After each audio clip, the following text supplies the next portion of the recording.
Nas 2 primeiras semanas de Donald Trump no cargo, ele iniciou um programa de deportações em massa, demitiu altos funcionários do FBI, encerrou o DEI em todo o governo, cortou bilhões de dólares em gastos desnecessários, demitiu dezenas de milhares de trabalhadores do governo e encerrou o status de proteção temporária para centenas de milhares de imigrantes ilegais.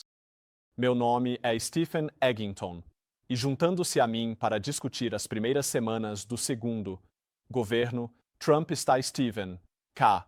Bannon. Estamos testemunhando uma campanha de vingança? Uma campanha de vingança pelo presidente? Acho que qualquer coisa menos isso. Lembre-se, a vingança dele será a nova era dourada. Acho que o que você está vendo é uma desconstrução focada do Estado administrativo e a derrubada do Estado profundo. Nós chamamos isso de dias de trovão e as pessoas devem entender que o retorno político do presidente Trump começou quando ele voltou para Mar-a-Lago com a sala de guerra e o grupo. E esse esforço de base se transformou na estratégia de distrito, apoiando-o o tempo todo. Esse é o lado político que a maioria das pessoas pensa ser tudo, mas o outro lado eram esses intelectuais públicos. O America First Party Institute, sob Brooks Rollins e Stephen Miller, o America First Law, sob Miller, o Center for Renewing America, sob Russ Vought, o infame Projeto 2025. Mas isso era para olhar os setores de tudo o que queremos realizar, aprofundar-se nas políticas e começar a formar equipes. Lembre-se, podemos começar a todo vapor, com 4.000. São 4.000 pessoas para controlar um governo, que tem cerca de 10 milhões de funcionários, sendo 2,5 milhões de burocratas civis, 2,5 milhões de militares, cerca de 5 milhões de contratados em algum nível executivo.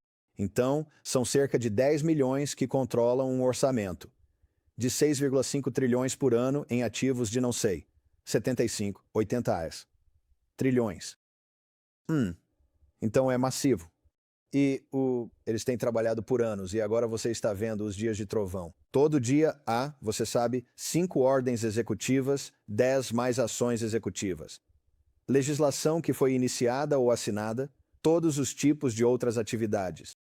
Você sabe, tudo desde libertar reféns até libertar os caras que estavam na Venezuela, as pessoas que foram lá para tentar libertar o povo na Venezuela. Então tudo, em todos os aspectos. Então não é vingança, é realmente colocar as coisas no lugar certo. O povo americano meio que exigiu isso, eles votaram por isso e estão recebendo. O que acho incrível é a falta de oposição.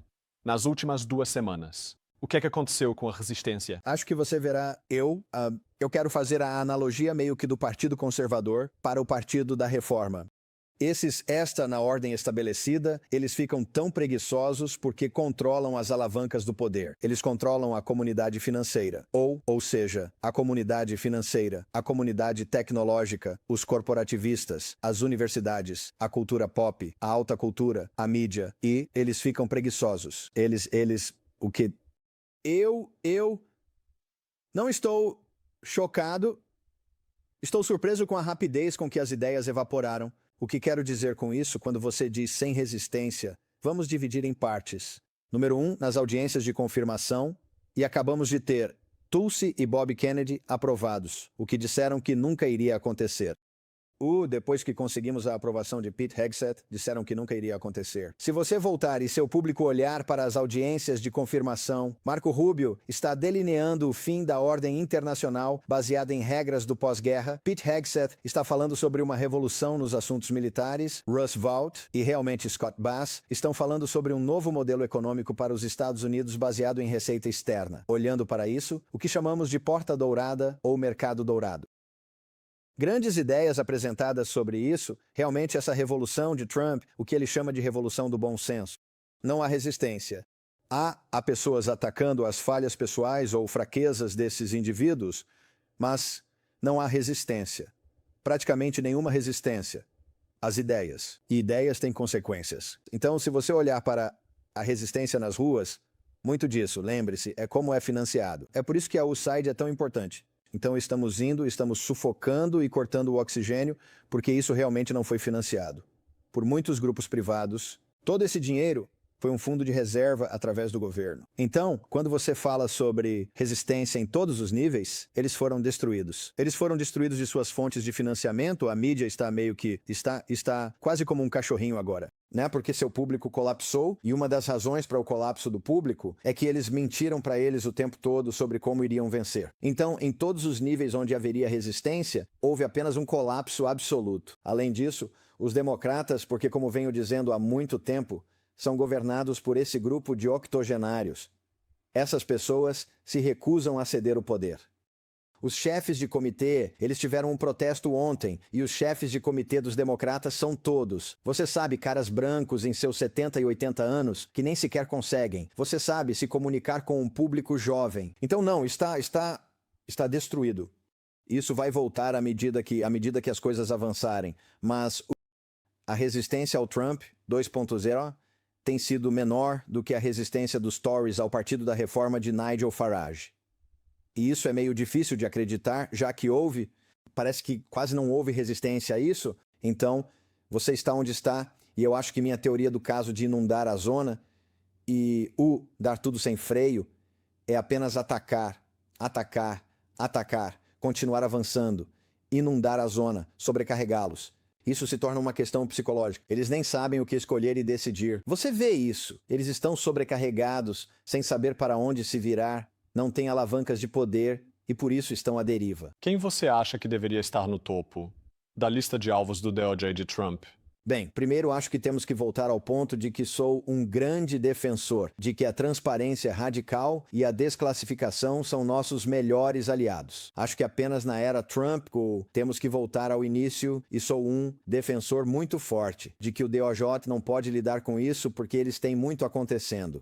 Para realmente garantir que nunca passemos por outro período de instrumentalização, acho que um procurador especial tem que fazer isso de forma geral e o procurador especial, então, volta, até mesmo antes de Trump ser presidente. Você volta ao Crossfire Hurricane, volta a Cambridge, volta ao envolvimento do MI6, volta ao envolvimento dos Five Eyes em tudo isso. Você vai ter que ir a alguns lugares que as pessoas não querem ir, mas isso tem que acontecer. Precisamos descobrir sobre a comunidade de inteligência como um todo. Você tem que voltar à farsa da Rússia, tudo isso.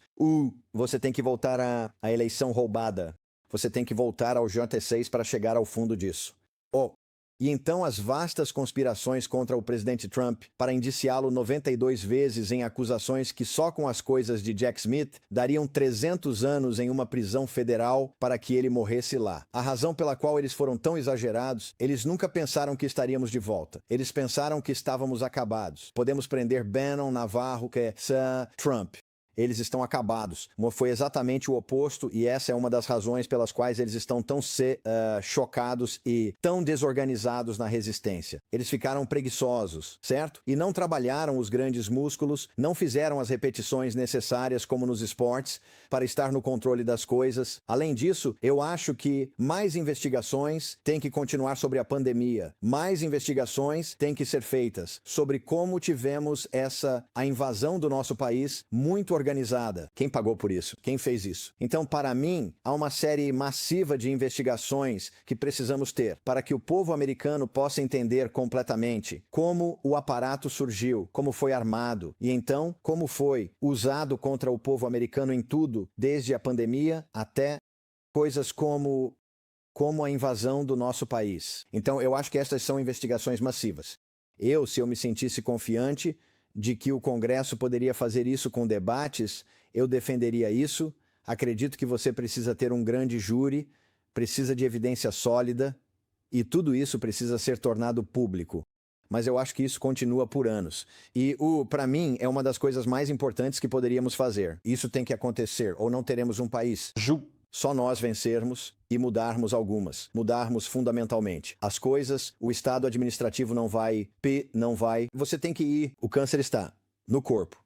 Está metastatizando. Agora estamos aqui parando isso no estado administrativo, no estado profundo, né? Mas você tem que voltar à fonte da doença e não apenas eliminá-la, mas realmente entender isso, estudar como aconteceu e quem é o responsável. E eu acho que muitas pessoas irão para a prisão. Quero dizer, eu acho que muitas pessoas vão para a prisão por muitos anos. Pouco antes de Biden deixar o cargo, ele emitiu uma série de perdões para seus aliados, perdões preventivos e assim por diante. Você acha que esses ainda devem ser aplicados? Há alguma maneira de contornar esses perdões? É um tópico bastante fascinante. Acredito que Biden esperou demais porque ele estava tentando ser bonitinho e não queria ter. As pessoas estavam entrando no Capitólio para a posse e ao meio-dia é quando você faz o juramento. Tradicionalmente você faz o juramento por volta do meio-dia. Então, oficialmente, o mandato termina ao meio-dia, do dia 20. As pessoas estavam entrando por volta das 11 horas e eles estavam anunciando perdões. É assim. É assim que eles estavam envergonhados dos perdões para a família, etc. Acho irônico, já que fui para uma prisão federal. E não fui para um campo. Eu fui a uma prisão, fui a um bloco de celas em uma cela. Em uma prisão para 800 homens que tem 1.200 prisioneiros, devido à superlotação. As pessoas que me colocaram lá são que pensaram que eu nunca retornaria e nunca voltaria. Nancy Pelosi meio que foi deixada de lado porque todos os democratas mais velhos são vistos como ineficazes. Mas o comitê do J6 foi implorar por perdões. Isso é inédito. Eles se aproximaram da Casa Branca e colocaram uma enorme pressão sobre Biden para lhes conceder perdões preventivos gerais, o que nem sabemos se é legal. Isso nunca aconteceu nos Estados Unidos, exceto uma vez tecnicamente com Nixon. E Nixon realmente tinha Comitê Judiciário da Câmara que estava prestes a emitir acusações criminais contra ele. Então não foi como se ele não... Você sabe, eles tinham um processo que durou mais de um ano. Nixon sabia especificamente do que seria acusado quando isso aconteceu. Coisas relacionadas. Então não foi um perdão preventivo geral. Foi meio que feito para garantir que ele tivesse um acordo. Eles garantiram isso a ele para que ele pudesse sair da Casa Branca e eles pudessem seguir com suas vidas. Isso é totalmente diferente. As pessoas que me colocaram na prisão por uma contravenção por 4 meses, o que também as pessoas não entendem, em uma prisão federal, a prisão em que eu estava tem mais de 100 anos, nunca teve uma contravenção. Um dos guardas, um dos executivos, um dos caras lá me disse uma vez que não conseguiam encontrar uma contravenção no sistema federal. Nossas prisões estão tão superlotadas que nem tem espaço para os criminosos. Então, essas pessoas, Liz Cheney e Benny Thompson, as pessoas que foram atrás de Trump e deram recomendações criminais contra Trump, que Jack Smith então alinhou para 300 anos de prisão, crimes para 300 anos de prisão para Trump, e mandaram Peter Navarro para a prisão, e mandaram 1.000 pessoas do J6 para a prisão. Essas pessoas então foram implorar por um perdão pelo que tinham feito. Estou pensando, uau, o que eles fizeram não pode resistir a um escrutínio. Então, em primeiro lugar, acho que tecnicamente, e tenho sido um grande defensor disso, que o Departamento de Justiça não deve efetuar nenhum desses, ou temos que seguir outro caminho porque vamos responsabilizar essas pessoas. Isso será uma parte massiva da investigação da vasta conspiração criminosa, não apenas contra o presidente Trump e não apenas as pessoas envolvidas, mas o que realmente aconteceu. Eu não tenho tempo. E não nenhum desejo ardente no meu coração por vingança, não é. O que eu tenho é que isso nunca pode acontecer novamente. Felizmente, eu sou um irlandês durão o suficiente para conseguir passar aos 70 anos, 4 anos e 4 meses na prisão, o que não é fácil. Essas prisões são bastante perigosas por causa das drogas, certo? E da violência que vem das drogas. É realmente para as pessoas do J6 e outros, e pessoas que não têm meus recursos financeiros ou você sabe, teimosia, coisas que precisam ser protegidas. Nunca podemos permitir que isso aconteça novamente.